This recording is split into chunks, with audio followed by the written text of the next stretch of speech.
Pronto. Então, vamos compartilhar aqui. Que eu estou com elas. Meu Deus. Então, primeiro, disciplina de custos. Aí a Analice não é obrigada, né? Está dispensada. O Samuel também. Em termos de prova, foi bem oscilante. Eu tive notas muito boas e notas que poderiam ser melhores, né? Mas isso é extremamente comum nesse tipo de disciplina. Pelo menos quando eu trabalho, seja a área de contabilidade societária ou contabilidade de custos, tem um ou outro exercício valendo mais, que se o pessoal acaba se embananando, né, tendo um pouquinho de dificuldade, a nota cai bastante. Mas aí é até o que eu estava falando do trabalho. O trabalho ajuda. As médias ficaram, na sua maioria, acima da média, porque os trabalhos acabam salvando um pouquinho essa nota. Glória a Deus, amém, né? Então, eu sempre busco fazer esse equilíbrio com a nota. A gente já vai, daqui a pouquinho, corrigir as provas. Hoje a gente vai trabalhar só com isso, tá? Só com a correção das duas provas daí, aproveitar o tempo. A de mercado financeiro, se vocês olharem, ela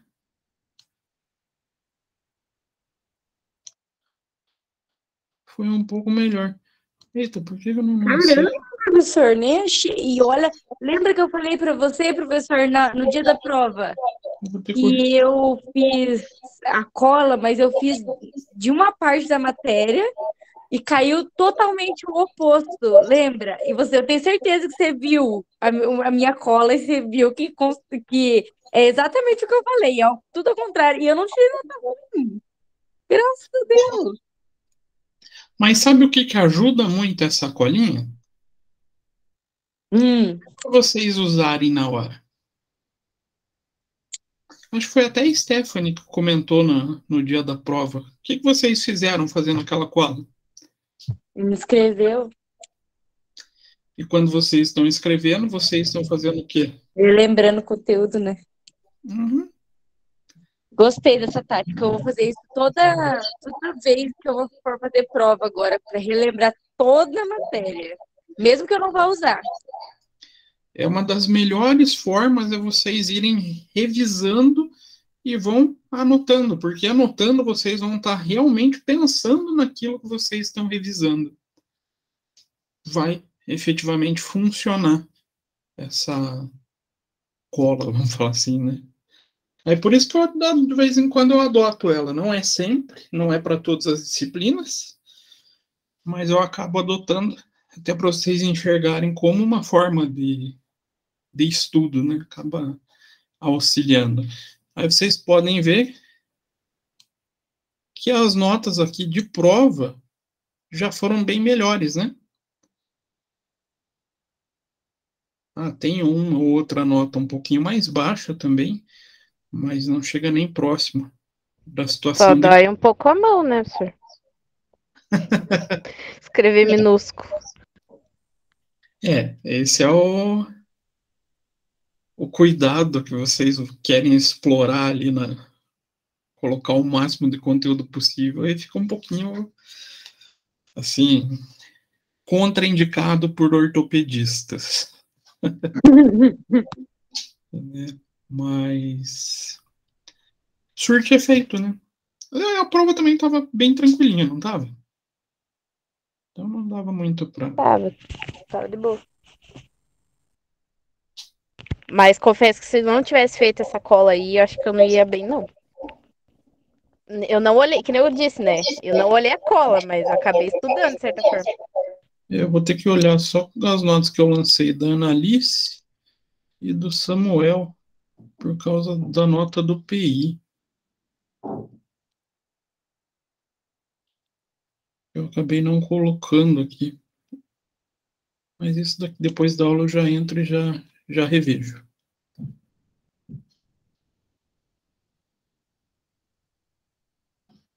Aí, falando nas provas. Então, começando pela prova de mercado financeiro. Primeira questão. Senti que ela foi uma das mais... assim, a que mais apresentou dificuldade, porque teve um número maior de erros. Qual das características abaixo corresponde aos títulos de renda fixa? Então, apresentam um elevado grau de risco e, por essa razão, não envolvem uma programação determinada de pagamentos. Opa! Duas situações aqui que me parece muito mais com um título de renda variável. Por isso, os investidores desconhecem antecipadamente os fluxos monetários que irão receber. O que ele descreveu aqui? Não é renda fixa, né? Tem cara do quê?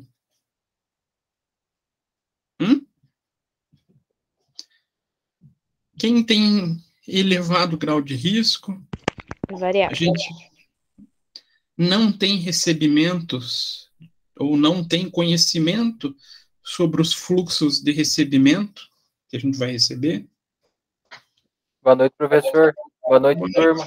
Chegou o Pia mais bonito da sala aqui, quem todo mundo estava esperando, tá? Eu sei que vocês estavam tristes aí, chorando, esperando eu chegar, e cheguei, não precisa ficar bravo.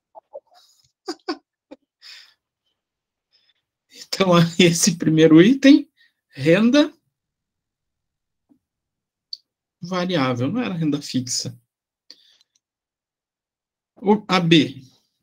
A rentabilidade normalmente é elevada pelo fato de incorporarem sempre a expectativa de elevados níveis de inflação futura, aliado ao fato de o investidor ter o direito de reclamar participação nos lucros da companhia emitente do título. Isso é renda fixa, né, professor? Isso daí é renda variável, né? Renda variável. E aqui ainda com um título bem específico, falando de ações, né? Falou em lucro, sim. Ação. Então, também não é a B. Em relação ao recebimento, ficam submetidos aos resultados da atividade da empresa. Essa daí eu confesso que me pegou um pouquinho na hora da prova, porque ele falou assim da empresa, né? A gente, tipo, analisa o governo, eu fiquei pensando, pô, o governo é uma empresa, né? Sim. A gente tem título de renda fixa do governo. Só que, pô, nada a ver, né? Porque a empresa tá falando de empresa privada, né? É que aqui, se a gente pegar essa palavrinha, resultado, remete à mesma situação aqui de cima. O que é o resultado de uma empresa? Não é o lucro? Ou o prejuízo. Ou o prejuízo. No fim da apuração do mês, né, professor? Do mês, do quadrimestre, do ano, vai depender daí do formato societário. O recebimento de lucro é específico de que título? Renda variável, né? Ações.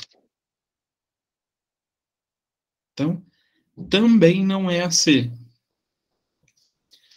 A D. A incerteza associada à percepção dos fluxos de caixa comprometidos é inferior. Portanto, os ingressos finais dos ativos normalmente também são inferiores.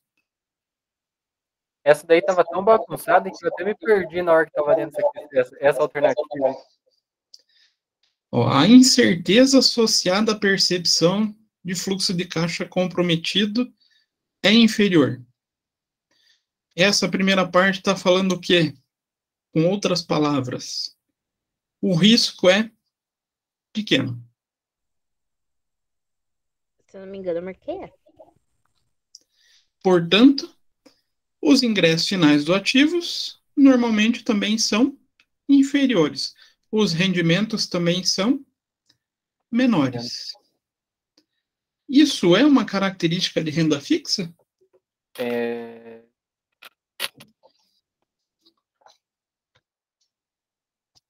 E agora? Eu acho que sim. É uma das típicas características de renda fixa. Mas e ali quando a gente fala de fluxo de caixa, professor? Quando fala a ideia do fluxo de caixa é a ideia de você não ter rendimentos ou ter rendimentos baixos ou altos rendimentos quando a gente pensa em renda variável. Você é mais ou menos assim, Samuel. Você investiu numa renda fixa. Você tem alguma incerteza sobre o recebimento dessa tua renda fixa? Tirando o risco de crédito, praticamente zero, né? Por isso, o risco geralmente não é considerado zero, né? Nem a poupança tem muito Mas essa assim, figura. quando a gente fala sobre, tipo, ali, ó, tem fluxo de caixa, a gente geralmente já, tipo, na cabeça, a gente já, tipo, puxa o caixa da empresa, tipo, a fluxo de caixa, empresa, fluxo de caixa, empresa, daí a gente fica naquela, né? Não, mas ali é a ideia do fluxo de caixa de qualquer investidor. Querendo ou não, o investidor também tem a saída do fluxo Outra de caixa palavra que investe. que a gente fica meio assim é por causa da palavra incerteza. Porque daí você fica assim, mas se a renda é fixa, não tem certeza. Você tem certeza que vai ter aquele dinheiro todo mês, ou todo ciclo. É que ela tem vários também, tem vários desempecilhos, tem o risco de liquidez, o risco de crédito, o risco de mercado, tem bastante empecilhos ali. Sim, mas eu tô falando que essa palavra confundiu também. Mas faz parte da interpretação. Abusado. Então, essa, na verdade, seria a resposta certa. Deixa eu até marcar aqui. Depois eu vou colocar lá no AVA para vocês essas provas, tá? E a D. O fluxo de entradas geradas por esses títulos fica condicionado ao resultado das empresas que os emitem. Uma vez satisfeito todos os compromissos com os possuidores de ativos de dívida. E agora?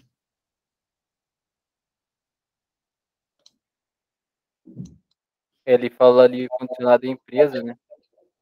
Que emite, né? Tudo vai depender Novamente, jogando a ideia de resultado financeiro de uma empresa, lucro ou prejuízo. Então, sanando todos os compromissos que essa empresa tem, o que existe de lucro vai depender da existência desse resultado, leva novamente à figura da renda variável. Então, a D seria a característica de renda fixa. Essa foi uma das assim que mais gerou dúvidas, ou mais gerou erros.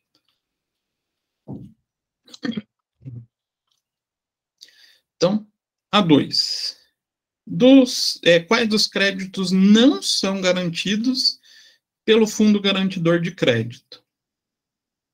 E agora? Depósito de poupança.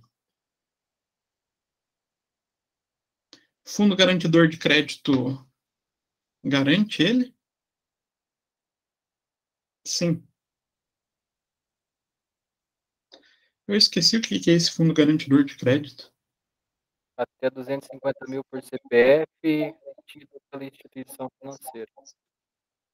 Isso daí, quem faz a manutenção é o próprio Banco Central, né? Pelo depósito compulsório. Isso. Então, depósito da poupança é coberto. Letra de câmbio. Tem cobertura? Essa daí eu vou falar que eu fiquei pensativo também. Tem. Tanto a letra de câmbio quanto a letra de crédito imobiliário. Também tem. Eu só não errei essa daí por causa da D. Que a D tava muito óbvia, a D não podia, tipo, tirar. Debêntures e ações. É coberto? Primeiro, quem emite debêntures e ações? Empresas privadas. Empresas privadas. Essas não têm nem vínculo com o Banco Central, tem vínculo com a CVM. Elas não têm a cobertura do Fundo Garantidor de Crédito. Então, resposta letra D. Todo mundo lembra o que é uma debêntures? São Que é uma debênture? dívidas que a empresa ela faz um título e vende para a gente, né? A gente, por exemplo, desembolsa dinheiro no posto da gente e depois ela restitui com juros. Isso, seria um título de crédito. Então, essa empresa emite a debêntures, pegando esse dinheiro, teoricamente emprestado, né? E, no vencimento desse título, ela faz a devolução com o rendimento esperado, né? Por mais que seja emitido por uma empresa privada, que a gente tem um título de renda fixa, né? E ela é meio parecida com as ações, porque se caso a empresa não venha pagar, ela antes de emitir a debênture, ela deixa tipo, uma parte da empresa destinada àquela debênture. Tipo, se ela não venha pagar, ela vende aquela parte da empresa e paga a debênture.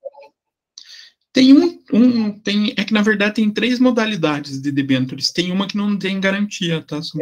Uma ela é uma parte da empresa que ela é destinada, a outra ela pode, ou se ela sobrar dinheiro daquela parte destinada, ela paga, ou senão ela opta por outra parte da empresa. E a outra, tipo, se faltar dinheiro dessas duas, a terceira fica sem ser paga. Isso. A 3. Quem conseguiu responder a 3?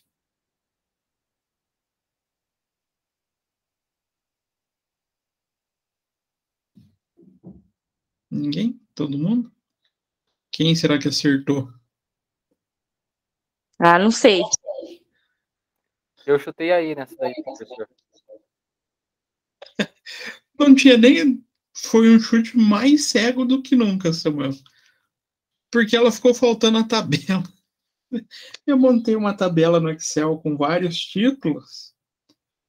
Na hora de colocar no arquivo, ficou assim. Agora sim. Eu contando tudo. Cadê? Onde que tem 7 negócios? Em que lugar que tem 7? Aí não achava lugar nenhum. Aí eu chutei aquele lá que... Acho que é o... Eu também fiquei Composinho da pensando, fixa falei, variável. uai, mas da onde que tinha visto esses números aí doido? Aí eu fiquei pensando, será que na sala ele passou alguma coisa que tinha número? Eu fiquei pensando. Eu fui no mesmo raciocínio da Emanuele. Eu fiquei falando, caraca, mas eu nunca vi título 1, 2 e 3, eu nunca vi esse tipo de título. A única pessoa que alertou na hora da prova foi a Ana, que estava fazendo online. Ela falou, professor, mas não tem esses títulos aqui. Aí que eu pensei, meu Deus do céu. Não foi o anexo. Então essa daqui eu anulei, tá? Mas qual que era dessa, professor? É que eu precisava ter a tabelinha para mostrar para vocês. E eu não estou com ela aqui. Sorte, professor.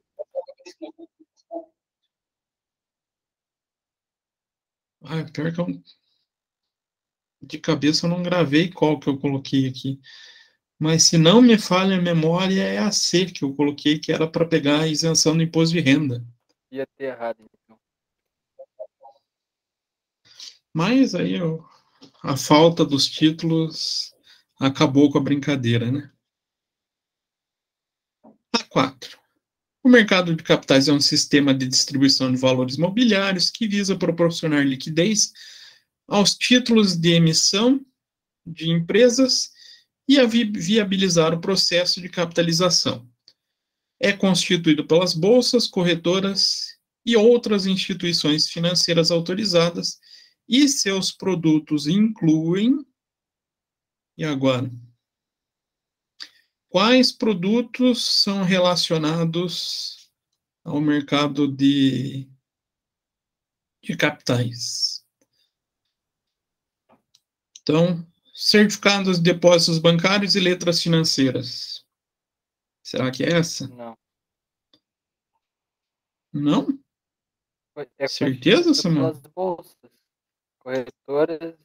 Ah, não, desculpa, professor. Eu estava pensando em renda variável. Não. Aqui é um pedacinho da renda variável. Não é nem da renda variável, porque tem renda fixa aqui também. Mas vamos pensar assim, quem trabalha com isso é a CVM. Ah, então não. Não. Então, bolsa, corretora, quem mexe lá com a CVM, não mexe com CDB. Isso é instituição bancária, né? Vinculada ao Banco Central. Ações e debêntures. Sim. Mas só para complementar. Títulos emitidos pelo Tesouro Nacional. Não. Mais ou menos. É muito mas não é pelos completamente. bancos, né? Isso. A diferença é essa. A única coisa que envolve o título do Tesouro Nacional com o mercado de capitais é que a CVM faz só a custódia. É a única coisa. Cartas de fiança e garantia. Nem lembro se a gente falou sobre isso. Falamos? A gente chegou a falar sobre isso? Não, né? Não. Porque isso nem título é. São instrumentos, não instrumentos financeiros, né? Acaba sendo instrumento financeiro, mas são produtos financeiros, mas que envolvem a figura de concessão de crédito, né? Não de investimentos. Empréstimos ponte e financiamentos de projeto. Também nada a ver, né? Resposta: ações e debêntures.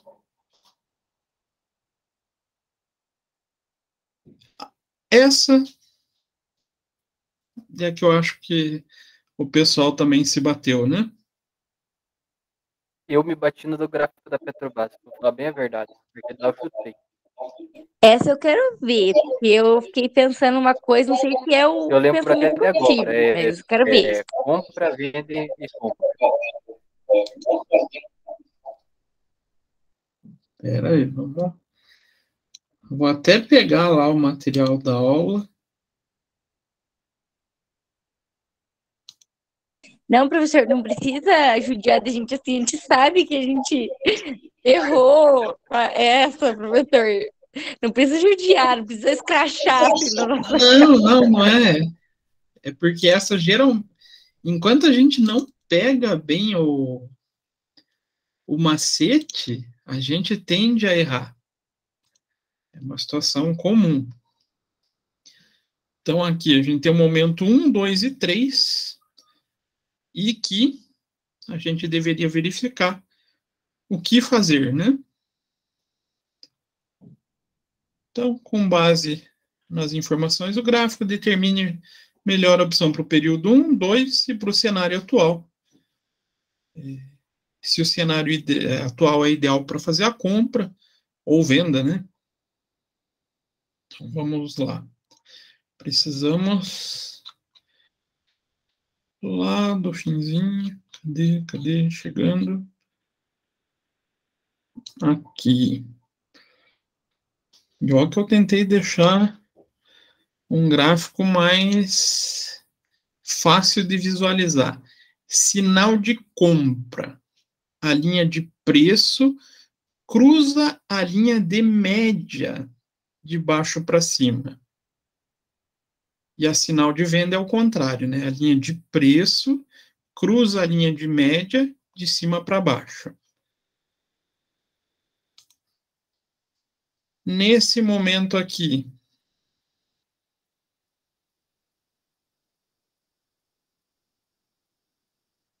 a linha de preço está cruzando De baixo para cima, de cima para baixo. Qual que é a linha de preço?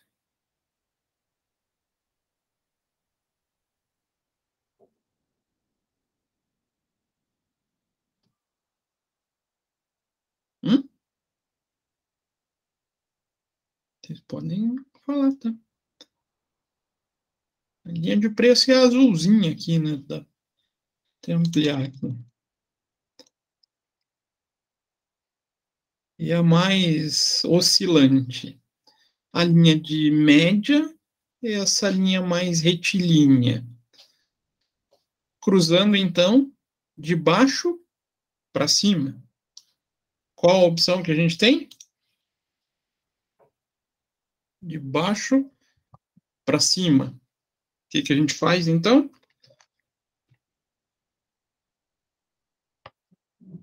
Compra, certo? Ah, professor, mas tem 3 opções com compra, sacanagem.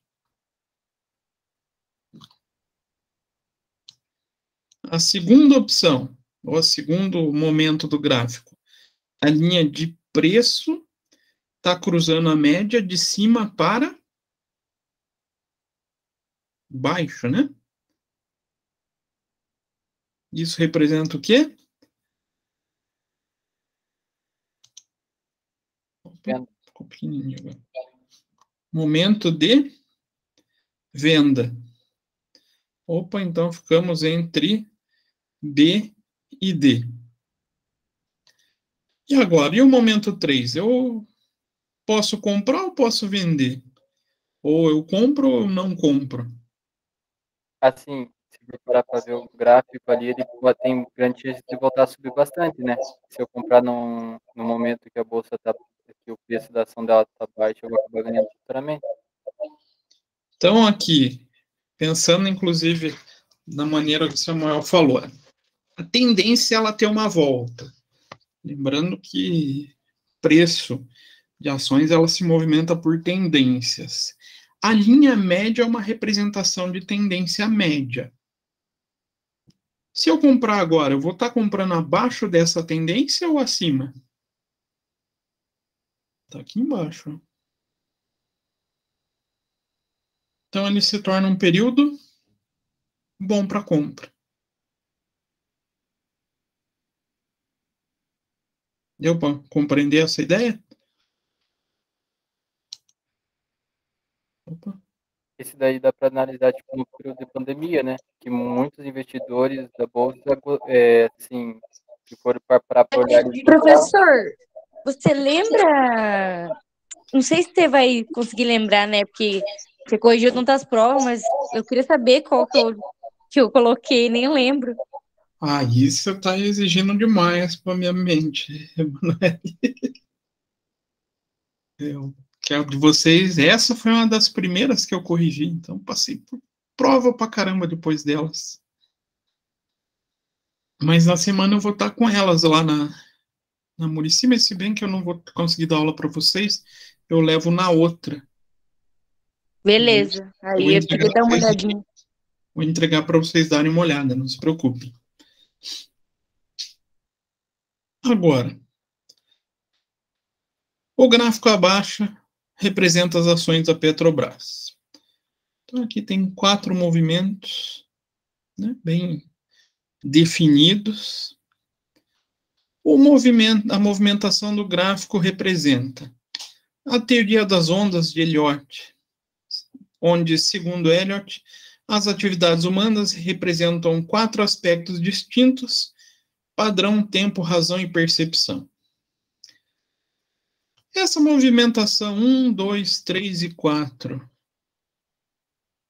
é uma movimentação com característica das ondas de Elliott? Não. Não? Por quê? Ah, senhor, você ensinou pra gente que não. A teoria das ondas de Elliott apresenta movimentações em ondas de 5 picos, né? Então, ela sobe, tem uma queda proporcionalmente menor, aí tem mais uma segunda subida, que é a maior de todas, aí mais uma queda proporcional à primeira onda, aí vai para a última subida. Então, ela faz um movimento oscilatório, né? Parecendo uma onda na praia. Esse gráfico não representa isso, né? Então, não é a teoria das ondas. A teoria de Charles Dow, onde Dow dividiu as tendências em primária, secundária e terciária, aqueles períodos em relação a tempo, né? Além de serem altistas, baixistas e neutras, podendo ainda ser de curto, médio e longo prazo. E cada tendência está subdividida em 4 fases: acumulação, alta sensível, euforia e distribuição. Eu coloquei esse. Será que é essa? Eu coloquei esse. Agora, se eu errei, você quer me dizer. Não, essa tá certa. Uh! Período de acumulação, momento onde tem estabilidade das notícias, né, sobre uma determinada empresa.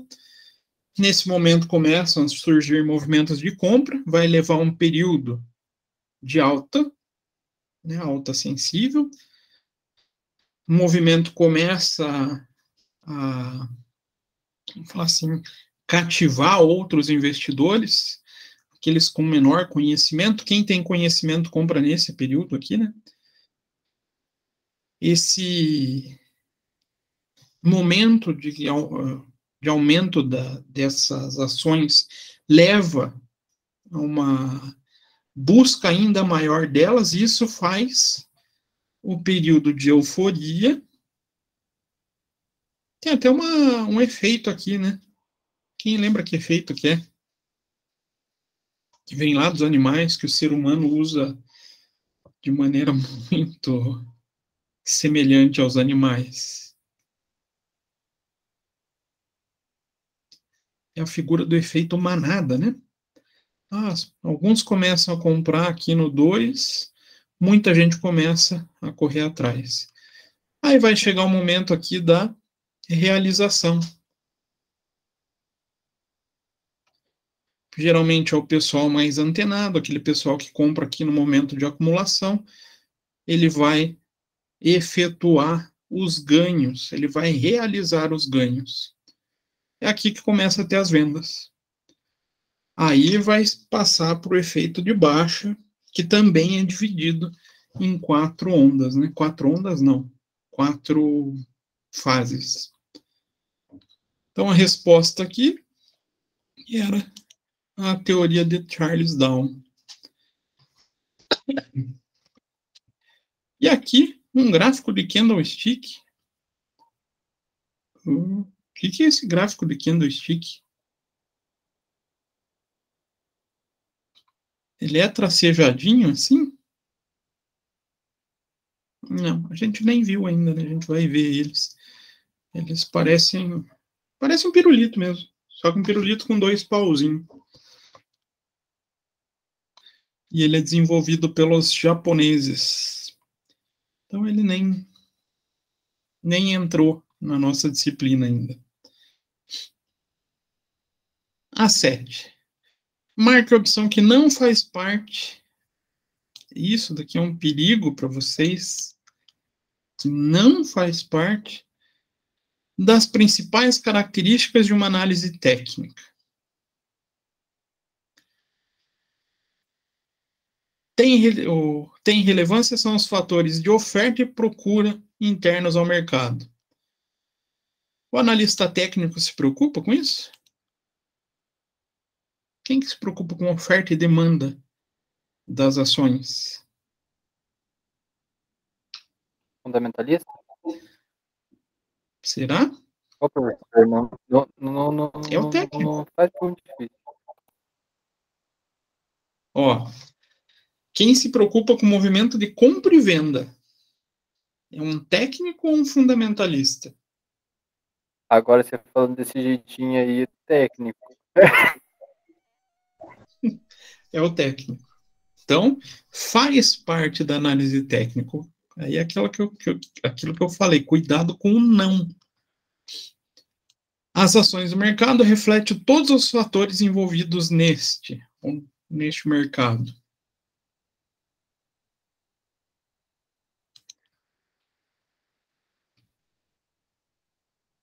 E agora? Faz parte da vida ou das características da análise técnica? Ações de mercado é esse movimento de oferta e demanda e tudo que interfere nessa oferta e demanda. Então, essa é uma notícia ruim da empresa X. Opa, a ação cai. Esse daí é mais a fundo, né? Daí já vai querer ver bem na prática, né? Daí Na prática. Eu já chutava fundamentalista. Mas é da análise técnica também. Aí se complica. Você coloca os negócios muito. Por quê? Essa é uma parte que o pessoal da análise técnica costuma chamar de análise de eventos. Então, tudo que acontece no mercado que vai influenciar na negociação dessas ações. Um bom exemplo para pensar nisso. Quando caiu lá a barreira de Brumadinho, será que as ações da Vale sofreram interferência por isso? O preço das ações? Muita gente ficou desesperada e vendeu, né? Isso interfere na movimentação de preço. Inclusive, quem traz esse pensamento é o próprio Charles Dow. AC. Os principais subsídios desse critério de análise são os demonstrativos financeiros da empresa e os diversos dados e informações referentes ao setor econômico de atividade, ao mercado acionário e à conjuntura econômica.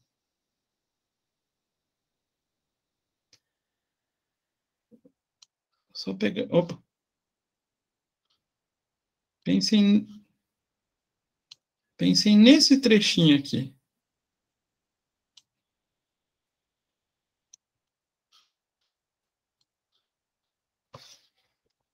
Qual analista que pega a demonstração financeira?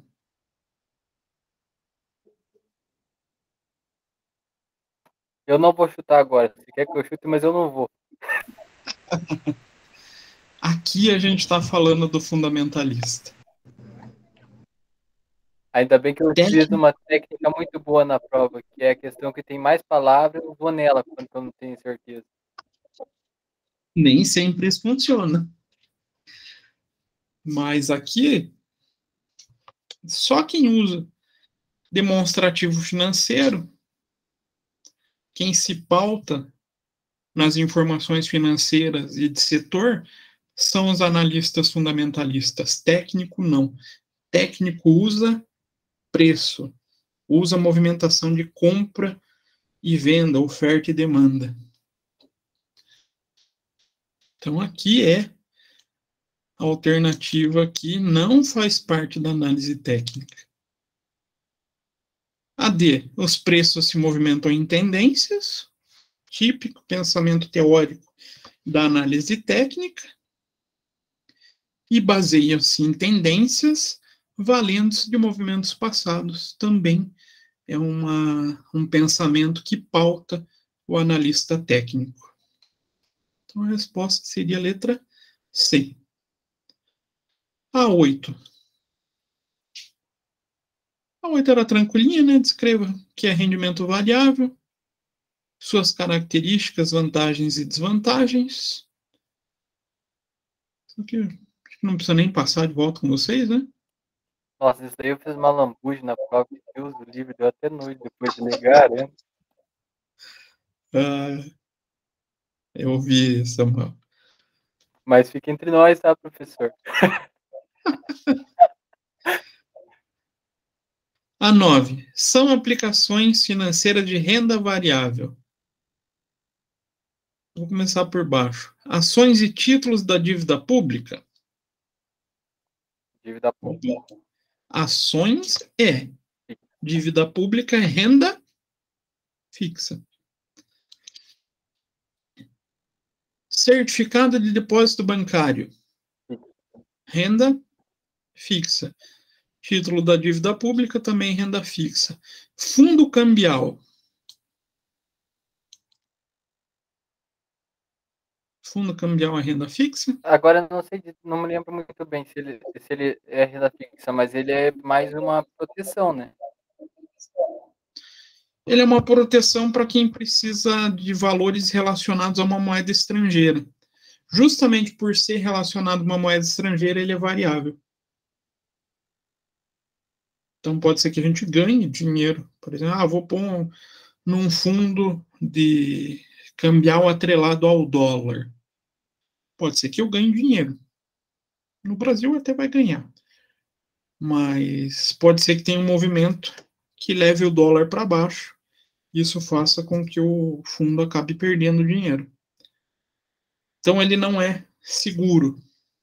Seguro que eu digo em termos de vou ter um rendimento. Sei qual o rendimento ou sei a regra do rendimento. Eu estava pensando mais nele como uma proteção para mim, tipo, aqui a gente fala, né? Eu vou viajar, então vou aportar meu dinheiro nesse fundo. Mas por que no Brasil funciona dessa maneira? O real sempre vai, mesmo que em volume de perda diferente, ele vai perdendo valor frente à moeda estrangeira. É muito raro o real ter valorização em relação a outras moedas, principalmente o dólar e euro, né? Que é o que o pessoal usa para viagem. Aí a gente, os especialistas, né, acabam indicando, vai fazer uma viagem daqui 1 ano, daqui 6 meses lá para a Europa, para os Estados Unidos, faça um fundo para que esse teu dinheiro já fique atrelado ao valor dessa moeda que você vai utilizar e você pelo menos vai manter o valor do seu dinheiro até aquele período. Diferente do que você deixar em real, na hora que você for converter lá na frente, o real vai acabar desvalorizando muito e tua viagem pode ficar comprometida. Então, aqui a gente tem uma renda variável e RDB, parecido com o CDB, a gente conhece remuneração, então renda fixa. Recibo de depósito bancário, renda fixa. Ações, aí renda variável. Então, aqui ações e fundos cambiais, aí a gente tem 2 títulos de renda variável.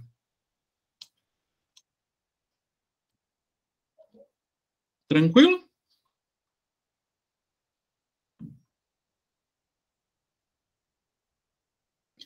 Então, a 10. Os certificados de depósitos bancários, CDBs, são títulos de renda variável? Não, né? Podem ter rentabilidade pré-fixada ou pós-fixada? E agora? Professor, ali no coisa ali de renda variável, ela vai variar de acordo com a taxa de ida aí, né? Seria pós-fixada, mas ela tem uma variação, né? Tem. Lembrando, o pré-fixa, o renda, a gente não pode chamar renda variável porque a gente conhece a regra da remuneração. Se a gente conhece a regra, ela já não é uma variável. Ali é uma renda fixa. Exatamente. Se não, já pensou, a gente investisse em Tesouro Selic, seria uma renda variável. Né? Se a gente pensasse nesse conceito, pode variar, Selic pode variar. Mas não, ali a gente conhece a forma da remuneração. Então, ele acaba sendo considerado renda fixa. Uma renda fixa pós-fixada. Eu vou saber a remuneração, o valor da remuneração no final, na hora de receber, mas eu vou conhecer a regra. A renda variável a gente não conhece a forma de remuneração, que é o caso do dólar, por exemplo. A gente tem garantia que o dólar vai sofrer variação? Não vai. É um mercado livre. É uma oscilação livre em relação ao câmbio. Ou igual uma ação. Eu sei se eu vou ter renda na ação? Não, né? Pode ser que eu tenha prejuízo até. Então, aqui, ela pode ter, então, a pré-fixada, já sei o valor efetivo que eu vou receber na contratação, e a pós-fixada, igual o Samuel falou, eu não conheço o valor, mas eu sei que eu tenho uma taxa que vai me remunerar pelaquela taxa. Então, eu vou receber 100% da DI. Então, aqui, esse item verdadeiro. Tem seus rendimentos isentos do imposto de renda? CDB isento Não, do imposto de renda? 15% na fonte já. Isso mesmo. Então, só temos A2 por enquanto. E são aplicações de baixo risco? Sim. Sim. Então, resposta? Letra C. Tranquilo?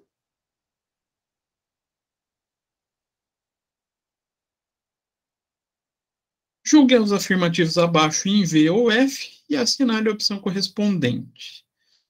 O Banco do Brasil, sociedade anônima de capital misto, cujo controle acionário pertence à União, é considerado pelo Conselho Monetário Nacional uma autoridade monetária, pois pode atuar na emissão da moeda. Verdadeiro ou falso? Tem um trechinho que estraga essa alternativa, né? Se não me engano, é emissão da moeda.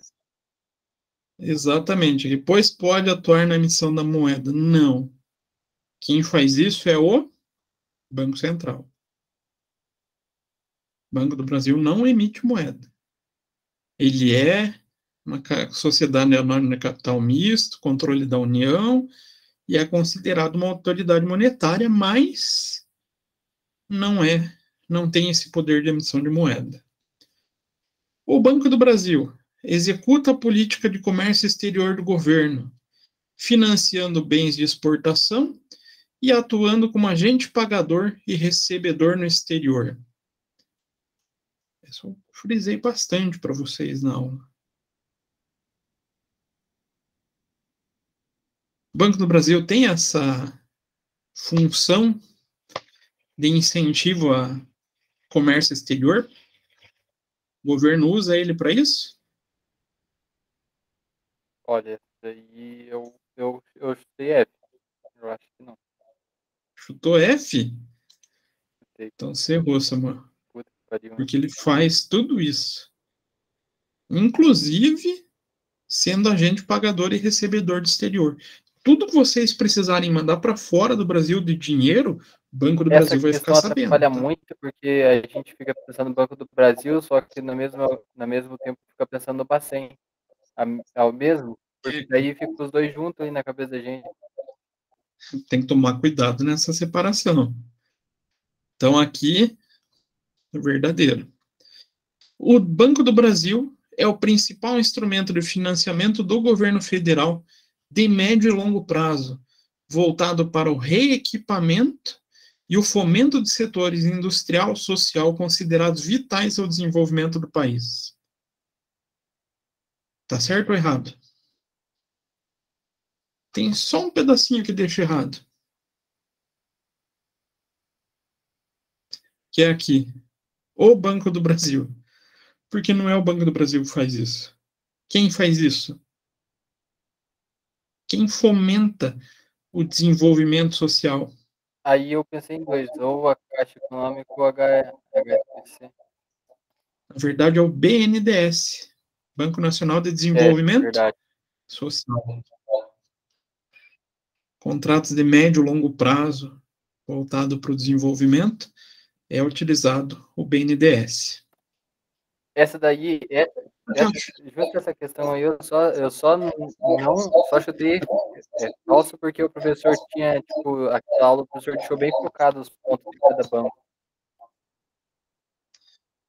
A Caixa Econômica Federal, pelo fato de ser considerada uma instituição financeira com função claramente social, está proibida de efetuar operações de arrendamento mercantil, embora administre, com exclusividade, os serviços de loteria esportiva e o penhor. Resposta verdadeira. Caixa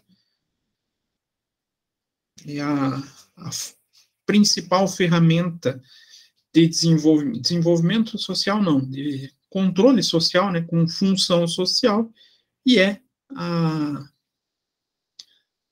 detentora do controle das loterias e do penhor no Brasil.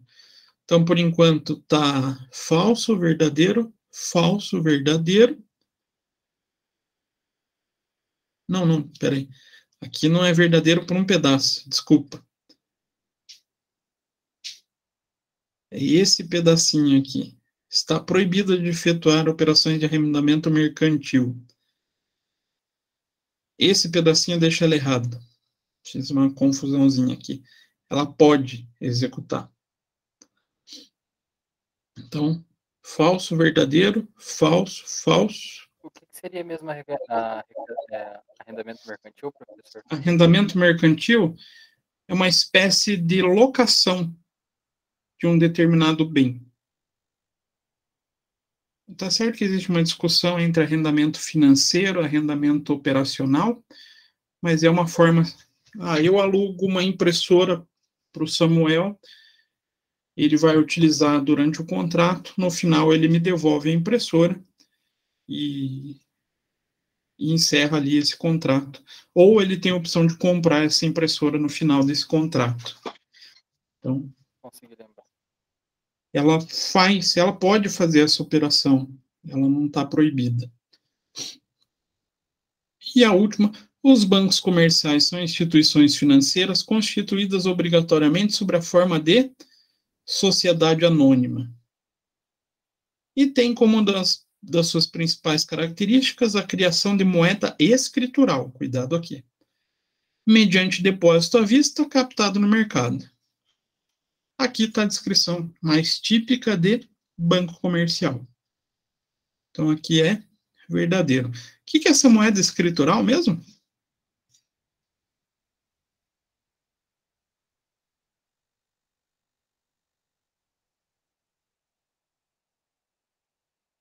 Vocês têm um documento falando um determinado valor no banco? Não?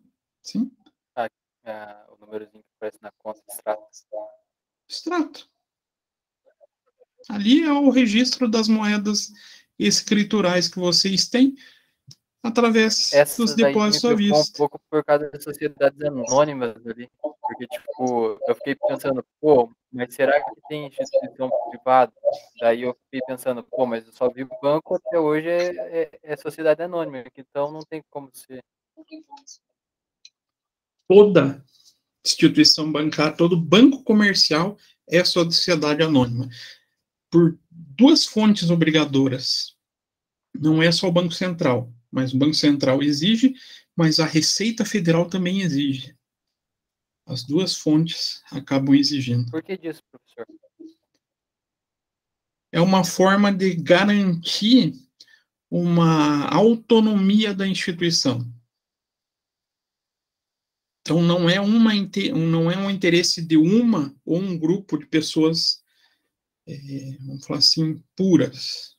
Diferente de uma empresa limitada, onde tem os sócios e vai ser somente o interesse daqueles sócios o protegido. E outra figura, o controle societário e contábil dessas instituições, quando são sociedades anônimas, são maiores. Vamos pegar até um exemplo, fugindo para a contabilidade. Esse tipo de sociedade anônima, será que pode adotar alguma política contábil que não seja as normativas completas do CPC? Não. Tem que seguir todas as políticas contábeis editadas pelo CPC. Para ver como daí já começa a se tornar algo mais complexo de manter, né? o controle se torna muito maior. Então, resposta aqui, letra A. Tranquilo? E a última aqui, ela estava bem tranquilinha, bem mais facinho. As instituições financeiras controladas pelos governos estaduais que fornecem créditos de médio e longo prazo para as empresas do seu respectivo estado são caixas econômicas? Não, né? Cooperativa de crédito? Não. Não. Cooperativa de crédito não é de controle do governo, né? Sociedades distribuidoras? Também não. Banco comercial? Tudo tem um pedacinho aqui, né? Banco de desenvolvimento? Sim. E não é só o governo estadual, né? O federal também tem o seu banco de desenvolvimento. Qual que é o Banco de Desenvolvimento do Paraná? Alguém sabe? Paranabanco? Paranabanco. Pode ver que ele tem políticas de crédito. Agora ele está focando muito na política de crédito para mulher. Mas, ô professor, é uma porrada taxa de juros do Paranabanco, Deus o livre. É, aí já é outros 500. Mas ele tem essa função. Nem sempre os 12 estaduais são caminhos realmente bons. Tá? Essa era a prova de mercado financeiro. Resta alguma dúvida? Algum xingamento no professor?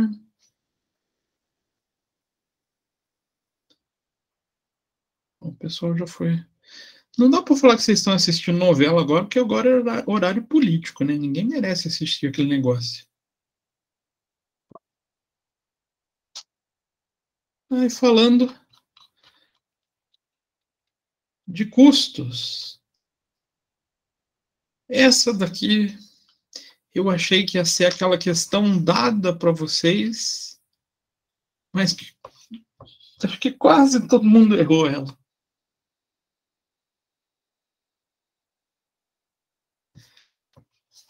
Um custo que não se altera em termos totais, mas se altera com o aumento das unidades produzidas, é um custo. E agora? Fixo. Será que é fixo? Sim. Não sei, estou na dúvida. Será que é o fixo? Não é o variável? Não foi a única ali que afirmou que é o fixo. E acho que foi só você que acertou, Ana.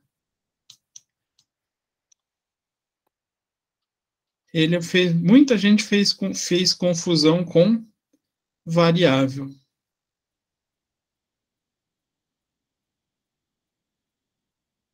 Custo, falando em valor total, fixo se altera, ele pode sofrer oscilações, né? Isso a gente viu, mas ele não tem aumento relacionado à produção, né?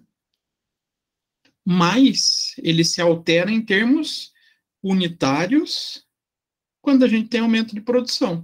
Quanto maior a produção, menor esse custo fixa de maneira unitária. Muita gente colocou variável. As empresas industriais no seu processo de produção de bens e aquelas prestadoras de serviços, quando necessitam apurar o custo de transformação, deverão levar em consideração os valores dos seguintes elementos essenciais ao custo: mão de obra direta, mais mão de obra, mais material direto. Esse cara está errado. Material direto mais mão de obra direto, a gente tem qual custo? O chamado custo primário, né? Mão de obra direta mais mão de obra indireta? Não fica nem para o custo de transformação, nem para o custo primário, ele fica incompleto. Material direto mais mão de obra direto mais os custos indiretos de fabricação? Esse eu lembro que a Ana marcou ele. Não. Por quê? Esse cara não entra. Aqui a gente fala, somando esses três em custo total. AD, mão de obra direta mais custos indiretos de fabricação? Sim, aqui encontramos... Opa.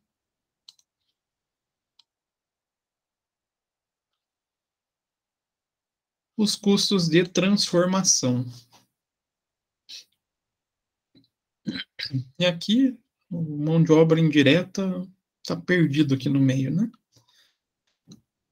Quem responder essa certo, faz o cálculo fácil aqui.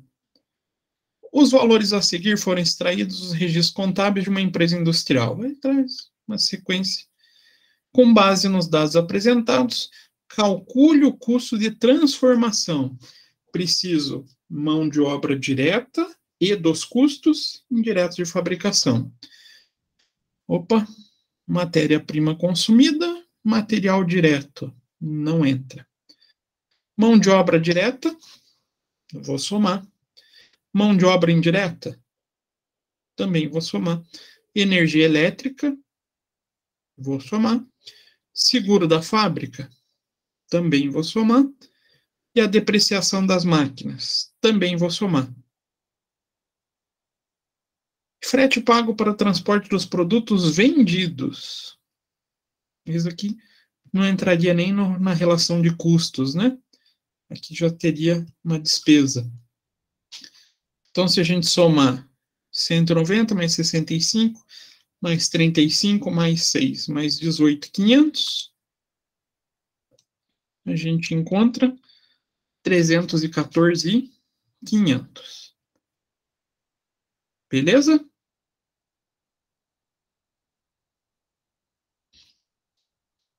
A4.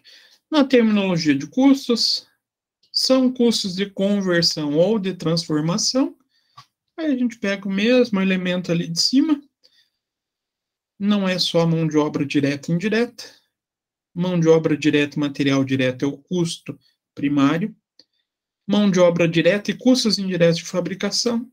Opa, está aqui a resposta. Matéria-prima, mão de obra direta e os custos indiretos de fabricação. Opa, aqui tem custo total.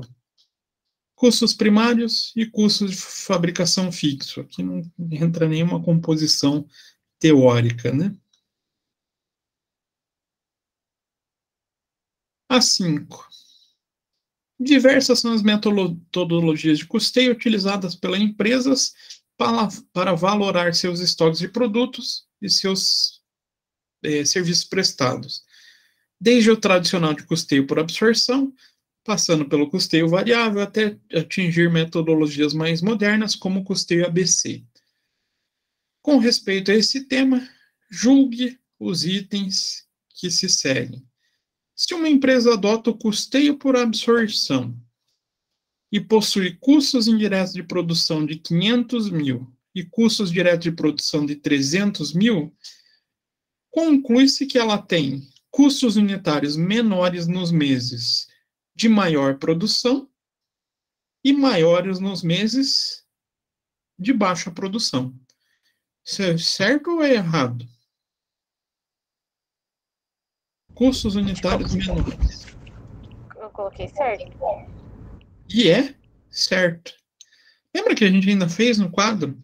Ah, se eu produzir 1.000 peças, 2.000 peças, qual vai ser a diferença? O que vai influenciar nessa redução é o custo indireto, né? Por exemplo, aqui, dá 800 mil. Se eu produzir 1.000 peças com esses 800 mil, vai dar ali R$80, né? Não, R$800. Agora, se eu dobrar, for para 2.000 peças, custo direto vai dobrar. 600 mil, mais 500 mil, 1.100, dividido por 2.000 peças, já vai cair para 550, né? Olha como no período de produção maior, o custo fica menor. No período com menor produção, o custo acaba ficando maior.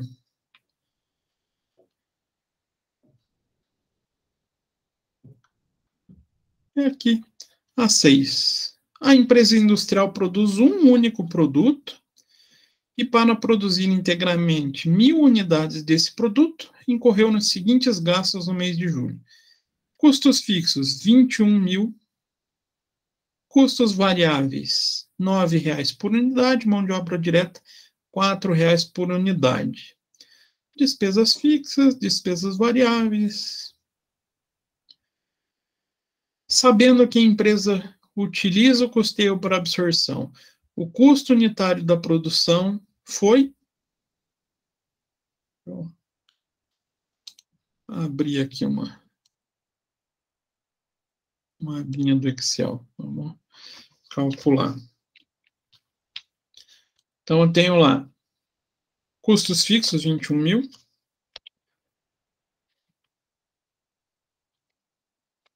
Fixos. Tenho lá 21 mil. Custos variáveis. Matéria-prima e mão de obra direta. MP e mão de obra direta. Quanto que a gente produziu? 1.000 unidades. Como a gente quer saber o custo unitário, pouco importa para a gente despesa, comissão, preço de venda, quantidade vendida. Então, serão 9 vezes 1.000 e serão R$4 vezes 1.000. O custo total vai ser de quanto? 9 mais 4 mais 21. 34 mil. O custo unitário vai ser de quanto? 34 mil dividido por 1.000. R$34. Resposta? Letra D. Moleza essa, né?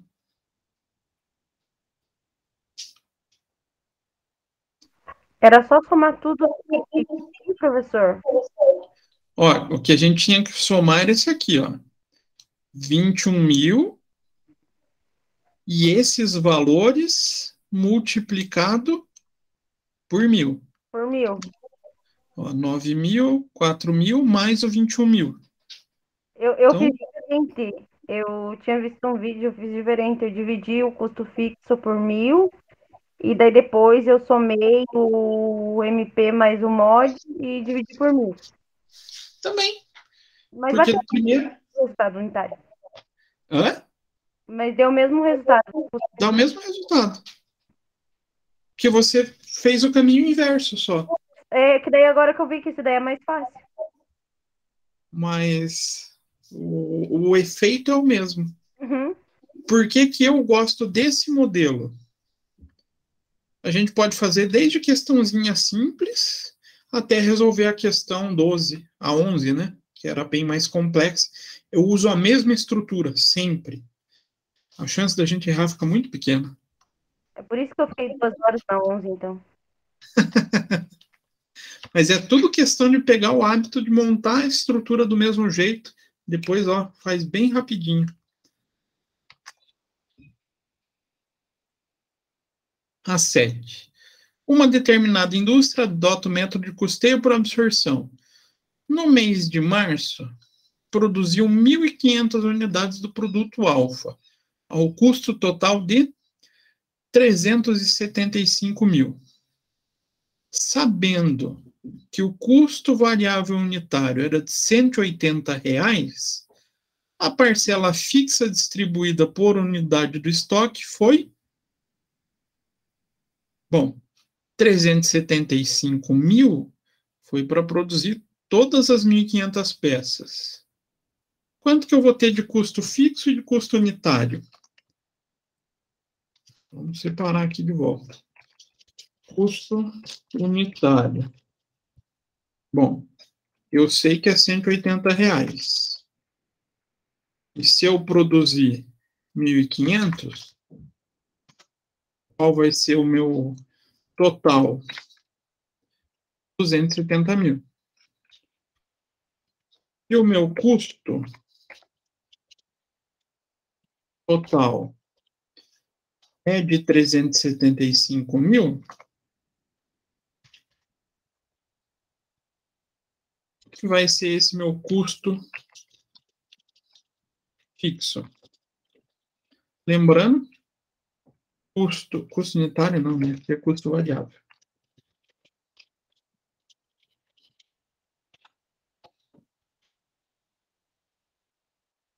Se o custo total é a soma do fixo e do variável, e se o custo variável é 270 e o meu total é 375 mil, então é só eu pegar o meu custo total menos o variável, o que sobrou é o custo fixo.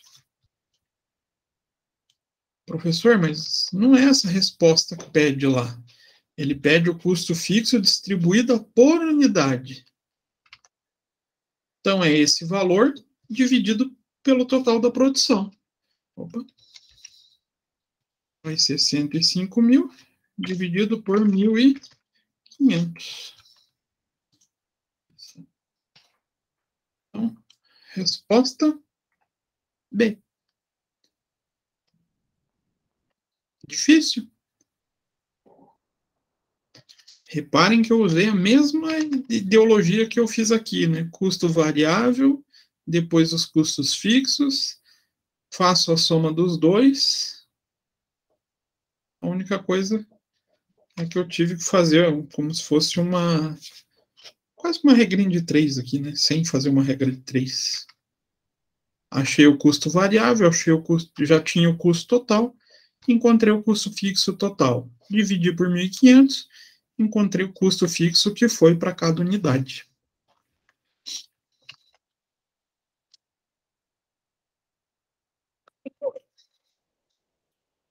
A Companhia Arábia tem planejado para o exercício 2021 os seguintes dados na área de produção.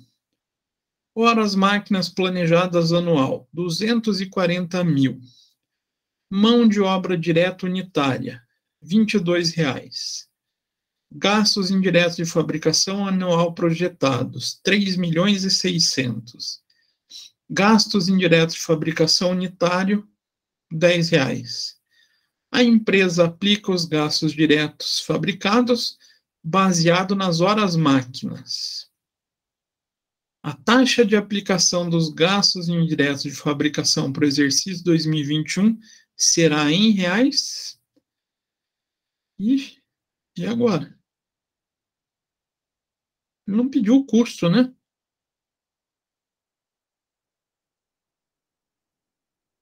O que ele pediu?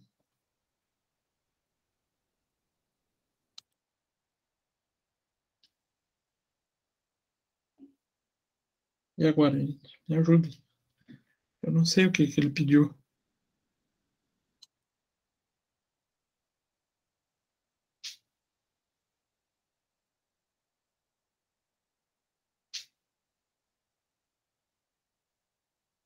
Olha como era simples. Meu custo indireto é de quanto? 3.600.000. Para a máquina, 240. Se eu dividir 3.600.000 por 240 mil, R$15. Resposta, letra A. Professor, mas era só isso? Só.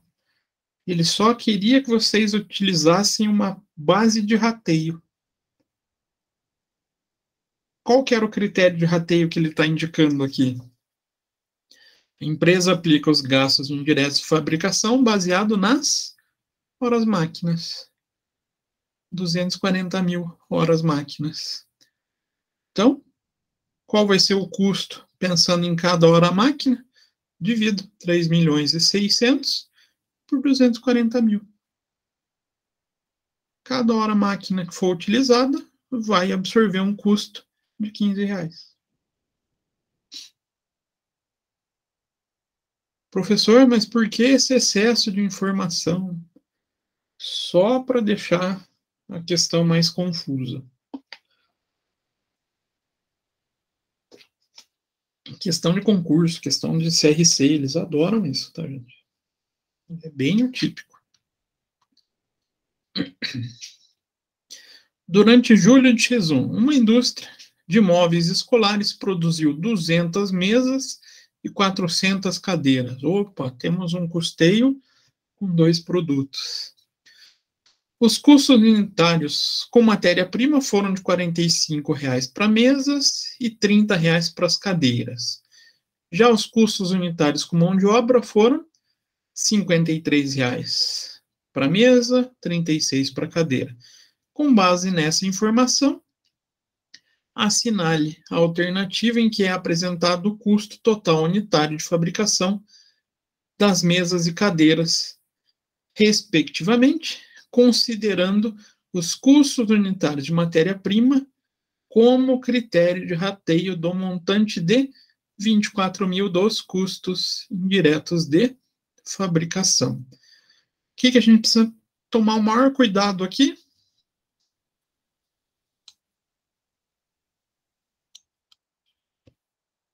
Considerando os custos unitários com matéria-prima.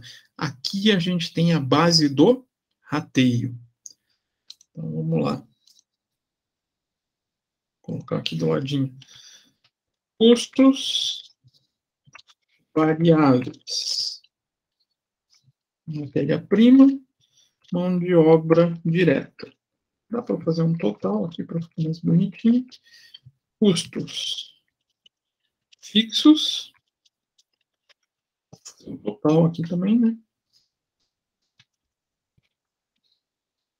E aqui o custo total.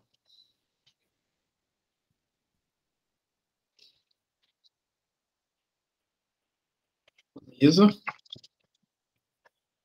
e cadeira. Matéria-prima, 45 e 30. Então, 45 vezes... Cadê? Quanto? 200 mesas. E R$30 vezes 400 cadeiras. Mão de obra direta, R$53,36. Então, serão 200 mesas vezes R$53. E 400 cadeiras vezes, esqueci, 36. Temos o custo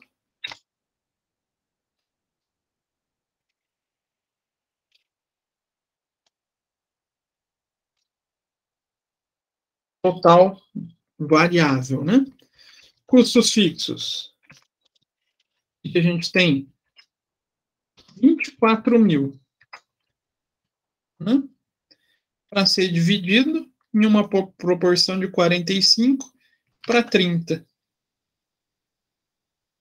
Então, a gente vem lá, cadeira e mesa. 45, 30. Quero achar o universo desse rateio. Faço a soma. Então, quanto que 45 representa de 75? 60%. E quanto que 30 representa de 75, 40%. Então, aqui vai ficar como? 24.000 vezes 60% e 24.000 vezes 40%. Faço o total só para ficar bonitinho. Então, meu custo total, soma do custo variável mais custo fixo, 34.000. Soma do custo total mais custo fixo, 36.000. Custo unitário,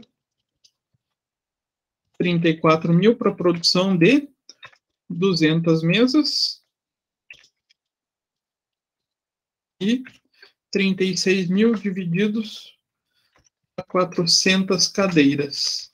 Então, nosso custo unitário, R$170,90. Resposta? E. Moleza também, né?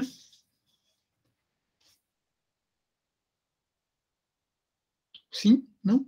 Talvez?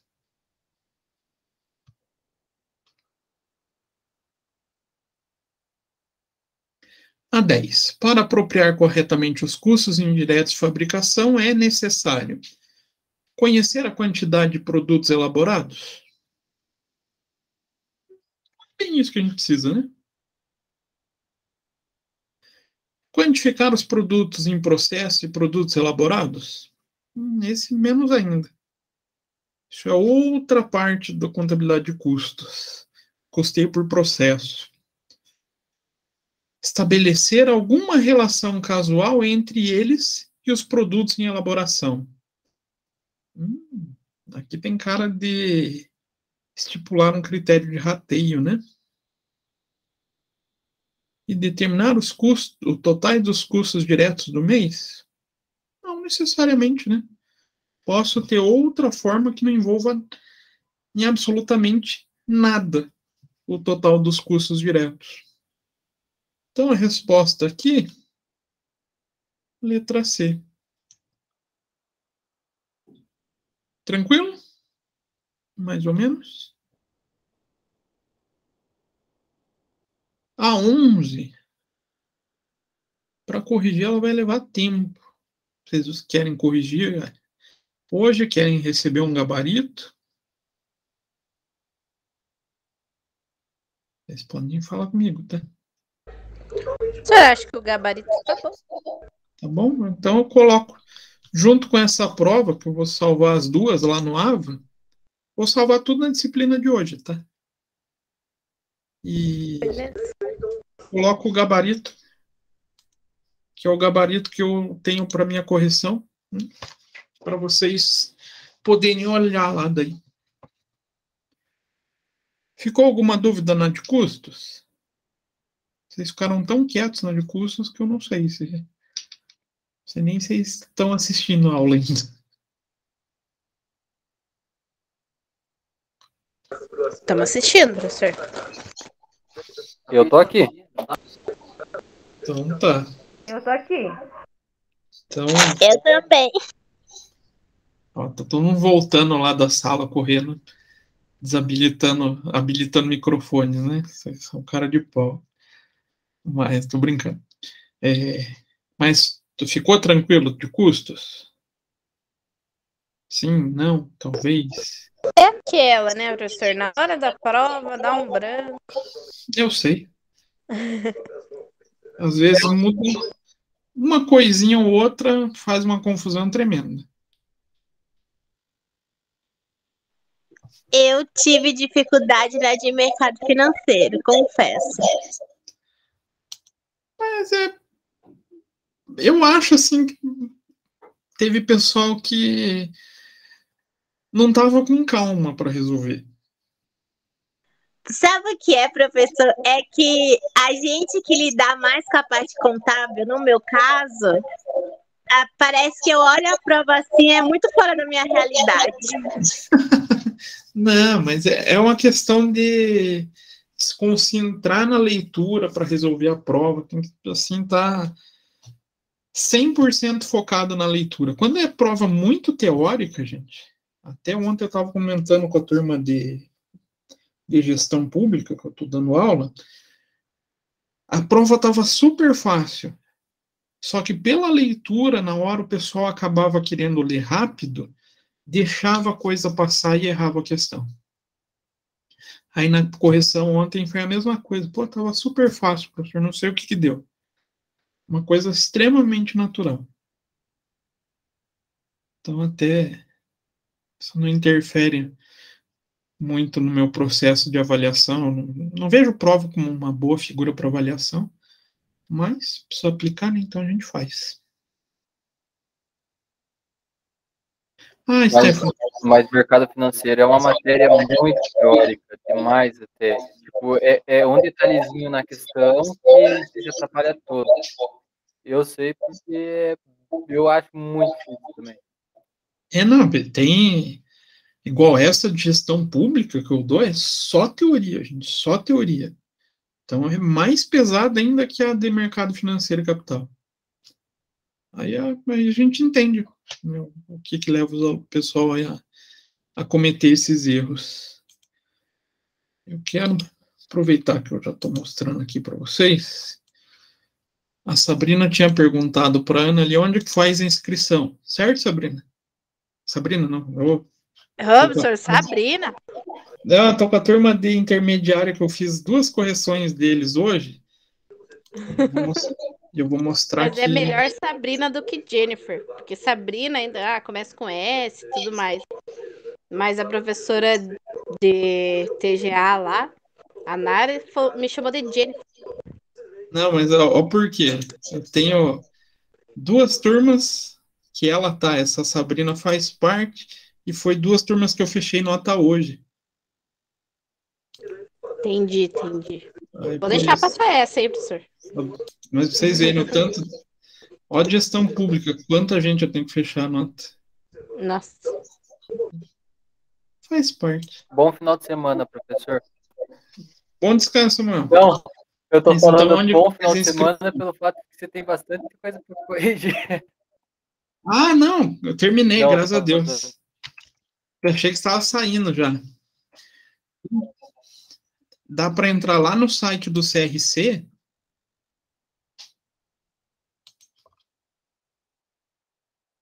Não precisa nem buscar a agenda de eventos.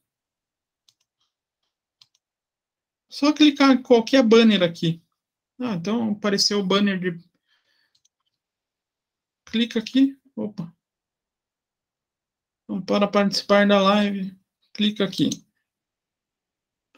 Ele abre o portal de eventos. Aí vem em Home, tem todos os eventos que está tendo no CRC.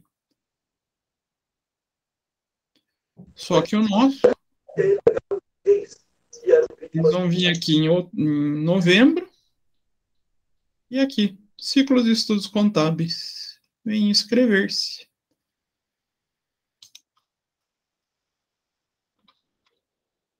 Quem vai estar participando? O Laudelino, que é o presidente, né? Elisângela, empresária que tem um escritório enorme lá em Foz do Iguaçu. O professor Daniel é lá da Bahia. Iago hoje, ele é formado aqui no Paraná, mas ele está em São Paulo agora. Esse daqui é daqueles professores que a gente passa horas lendo o currículo.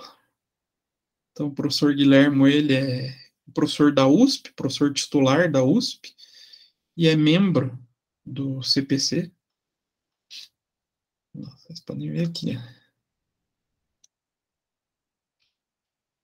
Vice-coordenador técnico. Será que o homem entende de CPC, gente?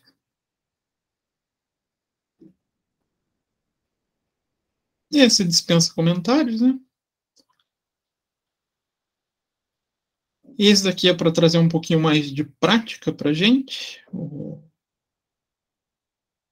Eloir, ele é diretor da usina de gás lá de Araucária. Diretor, não, eu falo diretor, mas ele é o presidente da usina de gás. E a Daniela Novak também é outra empresária, só que ela aqui de Curitiba. Então tem 6 painéis bem interessantes para poder participar. Professor? Esse é um evento que a comissão que eu coordeno lá no CRC está organizando para o dia 8 e 9 de novembro, lá no CRC. Então, ali são 6 palestras voltados para estudante de contabilidade pensando no futuro da profissão contábil. Então, tem uma palestra falando da contabilidade financeira, que é o professor Guilherme que vai falar, uma palestra voltada para a área gerencial, que daí é o Eloir. É uma palestra meio, vamos falar assim, meio conselho aos alunos, que é o do Eliseu Martins, que é pegando um livro dele. Não sei se vocês já viram Cartas aos Estudantes de Contabilidade. Tem esse livro, eu conversei com ele para tratar desse assunto, né? O que ele pode sugerir aos futuros profissionais, né? O ruim é que vai ser bem dia de semana, né, professor? Mas o horário vai ser à noite. E claro que eu já falei com a Débora para liberar os alunos de contábeis lá para ir. Então vocês não têm desculpa. E no segundo dia vai ter o professor Laudelino falando de ética na profissão. Ele é um profundo estudioso da ética na contabilidade. É um evento pago, professor? Gratuito. Então, não tem desculpa nenhuma para vocês não irem. Ele ficou gratuito. Tem um monte de gente. Desculpa que você não deixou, né, professor? Eu falei que ia ser durante a semana, você arranjou desculpa que é de noite. Eu falei que se era pago, você não deixou também. Então, não tem. Tem um monte de gente bacana para palestrar. Então, não tem desculpa para não ir. Tem transporte da faculdade até lá? Também, mas é a desculpa, né? É o verdadeiro network. É isso aí, Annalise. E eu ainda estou conseguindo uns tá. Eu já tenho mais ou menos uns 12 livros para sorteio. Oi, meu? Estou tentando patrocínio para isso. Por favor, professor, que a gente vai chegar, sair do trabalho cansado. Pensa, professor, na fominha. Nham, nham, nham. Pensem como é difícil conseguir esses patrocínios, gente. Tem que ficar pedindo arrego para Deus e o mundo. Não é tão fácil assim. Mas, pelo menos, já consegui alguns exemplares de livros para sorteio. Só mostra, por favor, o passo a passo para se inscrever lá de novo, porque eu acabei perdendo aqui no raciocínio. Vamos fazer mais fácil. Digita lá no Google CRC Paraná. Aí, em vez de vir aqui na página do conselho, vem direto aqui, agenda de eventos. Vai ficar mais fácil. Então, clicou em agenda de eventos. CRC Paraná, agenda de eventos. Aí muda aqui, né, para novembro. E vem aqui, Ciclos de Estudos Contábeis do Paraná. Presencial vocês, tá? Vem inscrever-se. Professor, mas tem um online ali. O online é mais pensando no interior. Porque, na verdade, até esse ano, esses eventos para aluno sempre foi presencial e o pessoal do interior ficava abandonado, né? Não podia participar, não tinha como participar. Aí a ideia é tentar estender para eles e nos próximos anos tentar fazer no interior, aí transmitindo online para os alunos aqui de Curitiba e fazer itinerante o evento. É um desafio, viu? Aí na hora de se inscrever... Tem que fazer o cadastro lá, né, professor? Isso, mas é um cadastro bem simplesinho. Clicando aqui para se inscrever. Vem aqui, cadê? Cadastre-se agora. Vocês se cadastram como estudantes.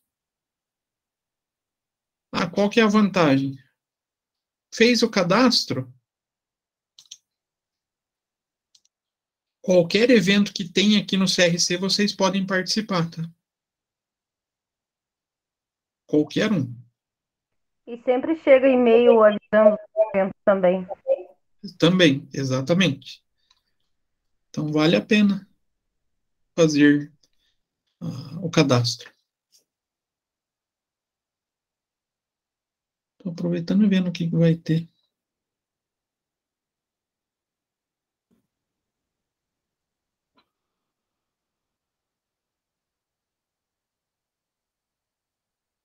Aqui já foram os que passaram.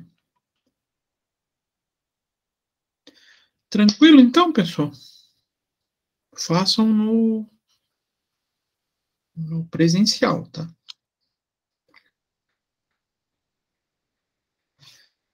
Então, só para reforçar com vocês, semana que vem, então, vou deixar um trabalho de custos e um trabalho de mercado financeiro para vocês. Beleza?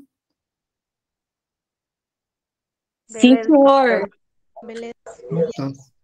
Mas ainda passo lá na sala de vocês para lembrar, já que eu vou estar na frente mesmo, na sala do lado, eu reforço o aviso para vocês. E eu já vou colocar as duas provas e o gabarito da questão 11 lá no AVA para vocês, tá bom?